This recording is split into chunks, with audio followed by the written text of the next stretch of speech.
एवढं आत्मिक जेवण देवाने तुमच्यासाठी सहज उपलब्ध केलेलं आहे.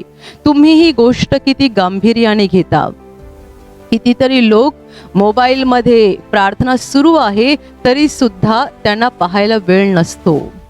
त्यांच्या हातात मोबाईलवर प्रार्थना आलेली आहे. आत्मिक जेवण देवाने एवढ्या सहजपणे त्यांना उपलब्ध करून दिलेलं आहे आणि तरी सुद्धा त्यांना वेळ नसतो. वचनात सांगितल्याप्रमाणे त्यांच्याकडे कसलं तरी सारखंच निमित्त असतं, काहीतरी ऐहिक निमित्त असतं. माझं काम आहे, मुलांचा अभ्यास आहे, हे आहे, ते आहे, ते आहे, कितीतरी निमित्त.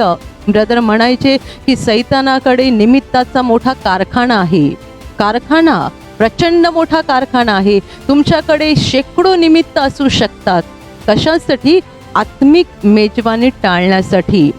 पण लक्षात ठेवा, देवाचं राज्य जेवढं सहज तुमच्यासाठी उपलब्ध आहे, देवाची आत्मिक मेजवानी जेवढी सहज तुमच्यासाठी उपलब्ध आहे, तेवढाच तुमच्याकडून हिशोब सुद्धा घेतला जाणार आहे.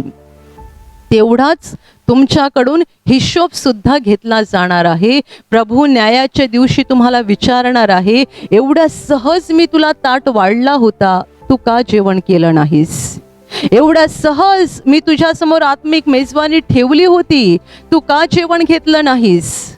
माझ्या प्रिय भावांनो आणि बहिणींनो, देवाच्या गोष्टींना हलकेपणाने घेऊ नका, गंभीरपणे घ्या. कारण आपलं हे शरीर ज्याचा आपण एवढा विचार करतो आणि ज्याही गोष्टींसाठी आपण जगतो त्या सगळ्या नाशवंत आहेत. शेवटी आपल्याला देवाची गरज आहे आणि फक्त त्याची गरज आहे. त्याच्याशिवाय कुणी आपल्याला वाचवू शकत नाही आणि त्याच्या बाहेर आपल्यासाठी काहीही जीवन नाही.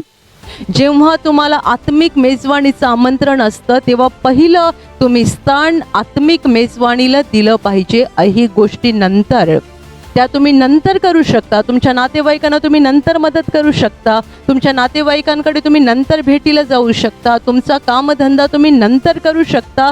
पण आत्मिक मेजवानीची जी वेळ देवाने तुम्हाला दिलेली आहे त्या वेळेला तुम्ही त्या आत्मिक टेबलवर बसून देवाची आत्मिक मेजवानी घेतलीच पाहिजे.